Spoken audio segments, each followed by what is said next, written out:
My name is Jennifer. I'm 37 years old. My husband Vince is a normal office worker and I'm a nurse. We don't have children, so I'm not particularly busy after I come home after work.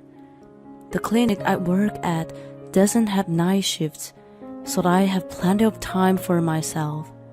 When I get home, I clean the house, do laundry, and prepare dinner. Vince comes home at around 7 p.m., the same time as dinner is ready. We have aperitif while complaining about our work and then have dinner as we talk about the day. Vince is in charge of washing the dishes. I wipe them up as he washes and put them away. We continue talking about this and that as we work together. After that, we relax doing whatever we want.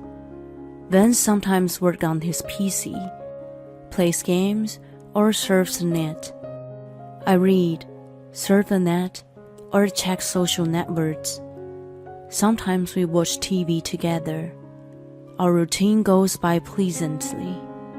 We have been married for 12 years, and there were times when I felt sad about not being pregnant. I've come to think that it's not so bad to grow old as we spent such a peaceful time together. I thought it would continue for a long time, but the change came suddenly. It was when I returned home after staying with my parents for a few days. The moment I entered my home, I felt something strange. It was trivial, but an obvious anomaly. The arrangement of shoes in the shoe closet had changed. The way the flowers in the living room were arranged. The dishes were put away in the wrong place. Small things, but big discomfort. It was weird. The worst was my room. The placement of cosmetic and clothes were slightly different. Vince and I had our own rooms, and we rarely went into each other's room. Even if we did, we never moved things without permission. I highly doubted that he would touch my cosmetics anyway. Have you been in my room? Of course not. Why? Never mind. When I asked him, he looked puzzled and denied it. I didn't think he was lying from the way he looked. If things were missing, it couldn't have been a theft. But nothing seemed to be taken, just rearranged. An inexpressible queasyness aroused inside me. My parents lived far away, and my mother had not been well around the time. She pretended to be well, but it seemed that her hips and legs were getting weaker, and she was granted a caregiver at home by her insurance. A helper visited her regularly, but she was a little timid, so she couldn't ask her helper to do too much. On the other hand, my father, who was still in good health, couldn't do any housework because of his old way of thinking. He was trying his best, but it was going to take him a while to be able to help my mother. So I visited them regularly to help out and gave him housework. I had to stay at their house every time as he was far away. Vince sent me off without a complaint, so I took it for granted. The feeling of discomfort I had that day lasted for a while. Whenever I went to my parents' house for a few days and came back, I noticed an unusual air in the house. Vince usually did nothing around the house except washing dishes after dinner, but ever since that day, it seemed he had been doing laundry or cleaning while I was gone. "Well, I do my fair share." He said so, but then when I asked him, "I'm almost out of detergent, can you put in the refill?" Where's the detergent?" He supposedly did his own laundry, but he didn't know where it was. How was that possible? I tried to think he washed the clothes with nothing but water, but they smelled like fabric softeners. By the way, the fabric softener was in the same place as the detergent. Obvious lie. I didn't have any hard evidence, but clearly he was suspicious. Every time I went to my parents' house and came back, the house was like, spot the difference. When I was thinking about putting on a hidden camera, Vince's attitude started to change. First of all, he stopped doing anything around the house. He didn't even wash the dishes after dinner. At first, he said he was busy, but he didn't do any work. He just sat on the couch playing with his cell phone. When I asked him to help me, "I can't, I have something to do now." He snapped at me and then went back to fiddling with his phone. He also started coming home late, saying he had to work overtime. One day, I really needed to ask him about something, but he didn't pick up his phone. I reluctantly called the office and was told that he got off on time. I asked him about it when he came home. "I went out for a drink with a client. I wasn't just hanging out, but I lied because you were fuzzy." "It's your fault." With a clinking of his tongue, he somehow made me the bad guy. From that day on, he said he was going out for drinks with his acquaintances and didn't come home until late at night. Sometimes he went directly to the office instead of coming home. Furthermore, his business trips increased. I was skeptical if it was true. He spent much less time at home, we barely talked, and cold air filled the house. I tried to improve the situation by starting a conversation. "I can't talk right now, I'm busy. We'll talk later." He gave me a cold shoulder, and days went by without having to exchange a word with him. When I gave it a try again one day, "You know, today at the playground." "A playground? Why do you go there? It's not a place for a childless woman like you, is it?" "Why do you have to talk like that? It's the playground in the park I usually walk by. There are lots of people who use the park for a walk without kids." "Walking? It's nice to have free time, isn't it? You're taking it easy while I'm busy at work." "It's just a metaphor, and I'm just passing through." "Shut up, that's enough. Listening to a barren woman gives me a headache." "Excuse me?"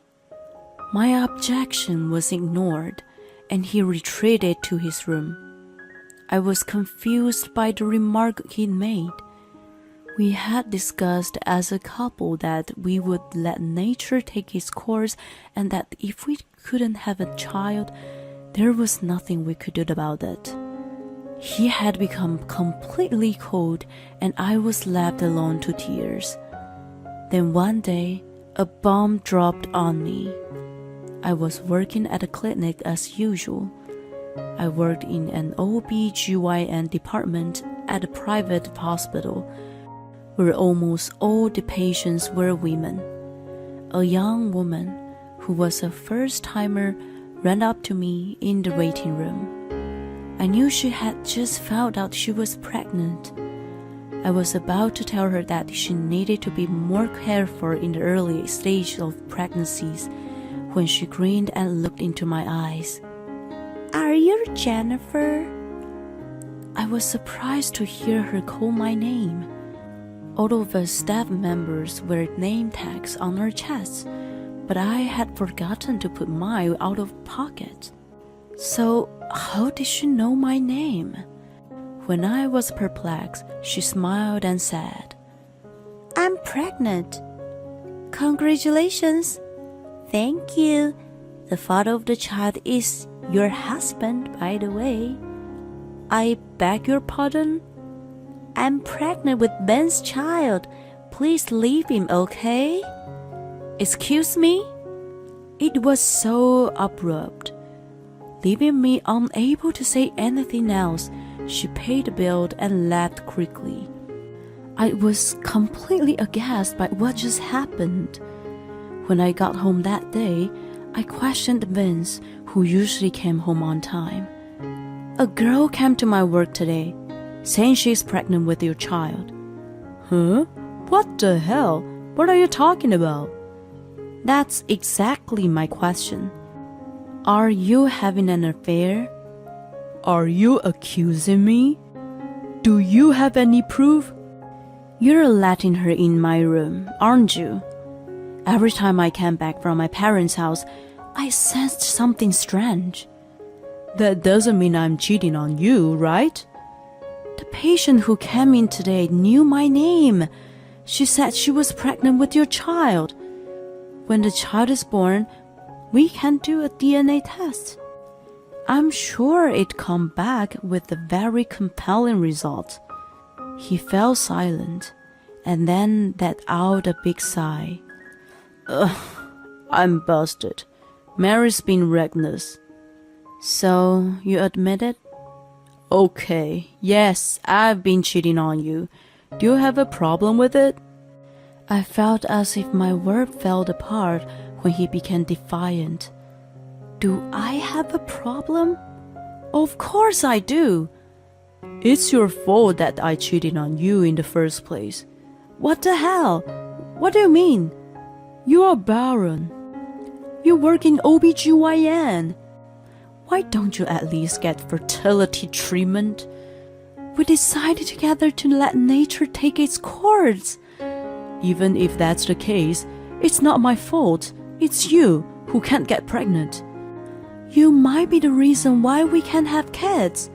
That's possible as my girlfriend is pregnant now. I felt miserable and devastated. His terrible comments made me burst into tears as I argued with him.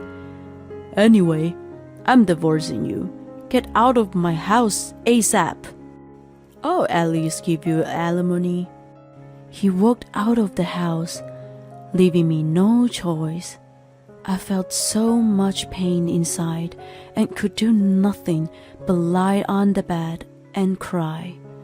It was all a blur of what happened after that. When my mind came around, I was on the train back to my parents' house. They were surprised by my sudden arrival late at night, but welcomed me in. They stayed with me quietly until I calmed down. I was grateful to feel their empathy and loved that I cried until there were no more tears. After I calmed down, I told them everything. I was able to sort out of my feelings by talking about them.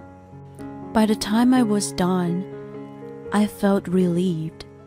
My parents advised me to do whatever made sense to me, which pushed me forward. A month later, I was sitting in a cafe with Vince and his girlfriend in front of me. When I asked him to meet me, she offered to come alone. I was planning to invite her anyway, so it saved me the trouble. I put a file in front of them. They were the divorce papers and alimony.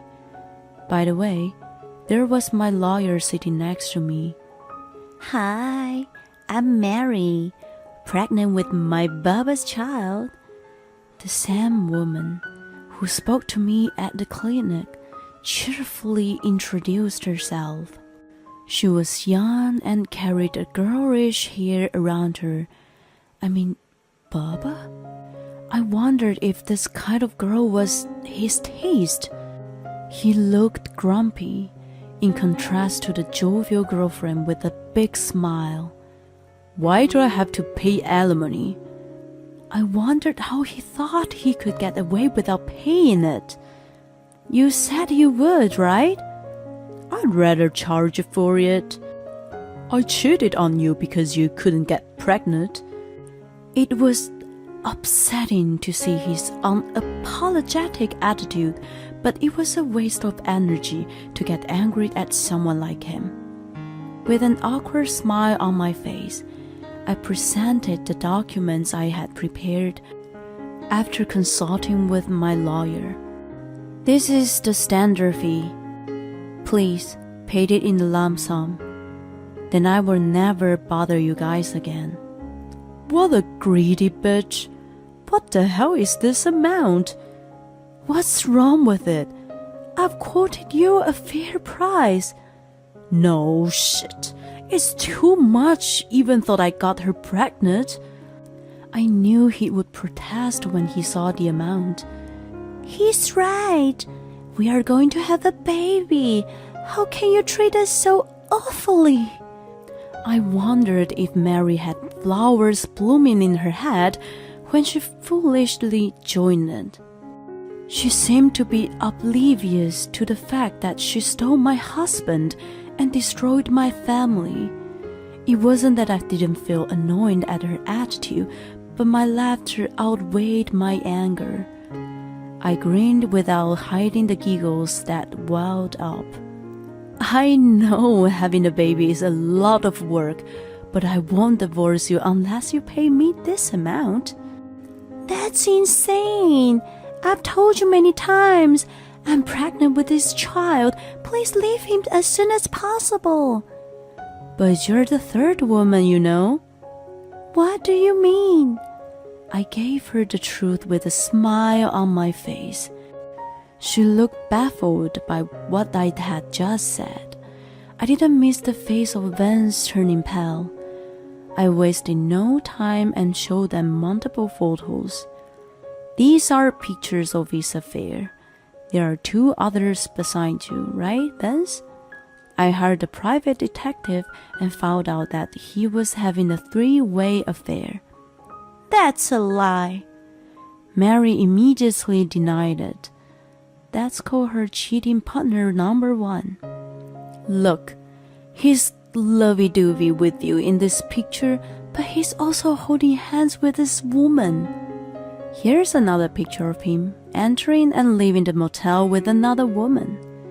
Cheating partner 2 and 3 looking intimate with Vance. No matter how hard I tried to think otherwise, they didn't think like friends. Mary turned pale in front of the photos. Vance looked like he was going to throw up. Baba, what's all this? It's not what you think. They're just friends. You hold hands with your friends and go to a motel room with them? I'm just shaking hands in this one, and this is going to a motel to talk about work.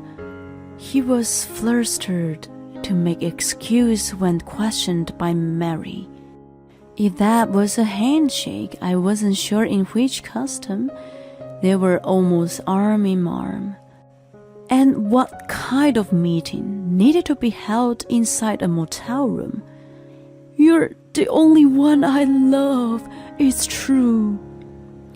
While he was desperately justifying himself, I raised my hand to signal. Immediately thereafter, the people seated behind us stood up.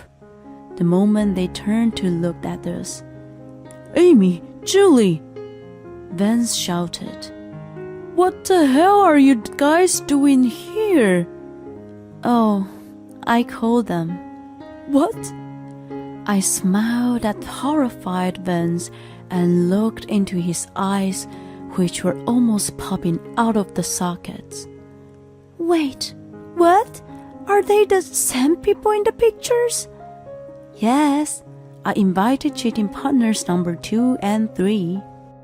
I beamed at Mary, who was totally confused. Oh my God. Oh, the detective was terrifying good. He checked all the backgrounds of his girlfriends. It cost me a lot of money, but I had no regrets. I got to see Vance's dumb face right in front of me now. That was enough for me. Didn't you tell me that you were single? Didn't you tell me you were in the process of a divorce and that you were separated? Vince's face was a mixture of panic and confusion as he was confronted by his cheating partners number 2 and 3. You worked overtime every day, went on frequent business trips, and went out on weekends. I thought you were pretty hands-on with one partner, but I'm amazed that you had 3. It was really unexpected, and I was beyond angry and astonished. No, this is all wrong. Nothing's wrong here. You were cheating on me with 3 women. That's why the alimony is at this amount. Do you understand? All of them have admitted to having an affair with you. You can't get away with it. You will pay exactly this. I banged on the table, and Vince jerked his body up. He was white as a ghost and covered in the cold sweat. Boba, I'm your true love, right? I was the only one you were serious about, wasn't I? Pale-faced Mary pressed him.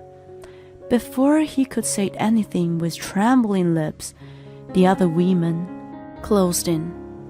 You said you were going to marry me next year, didn't you? That was 3 days ago.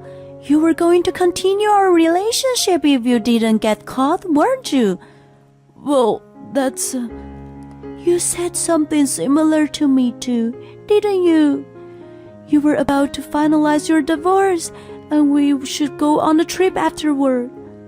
Were you planning to continue with them even after our child was born? Are you kidding me? Vince was shrinking smaller and smaller. Guess what happened afterward? You cheater, smacked by cheating partner number 2. You piece of shit, another one by number 3. You traitor, and the final one by Mary. He was slapped beautifully 3 times in a row. It wasn't even the season for snow, but I laughed at the glorious red cheeks on his face. The rest of the meeting went very smoothly. He was in a state of despair after being confronted by 4 women, including myself. We had abandoned him. He was out of his mind, but he easily signed the divorce papers and agreed to pay alimony. As for the 3 cheating partners, I originally wanted to find a way to suit them, but I changed my mind in the end. Number 2 was unaware that he was married. Number 3 thought he was getting divorced soon and was waiting for the day to come. They weren't in a serious relationship. Both of them apologized profusely to me. I couldn't blame them too much. I still wanted to find a way to charge Mary with something, but as she was pregnant, a nurse part of me didn't want to put her under any more strain. It didn't mean that I forgave her. Her unborn child was innocent, and I was just thinking of its future. The girls, especially Mary, showed a great distrust in men after it was all over. I was skeptical that they could find happiness in the future. Mary's life was going to be very difficult from then on. She didn't want to marry Vince anymore, but still wanted to have a baby. Raising a child on her own was going to be the hardest path imaginable. It would be her redemption, and I decided to be okay with that.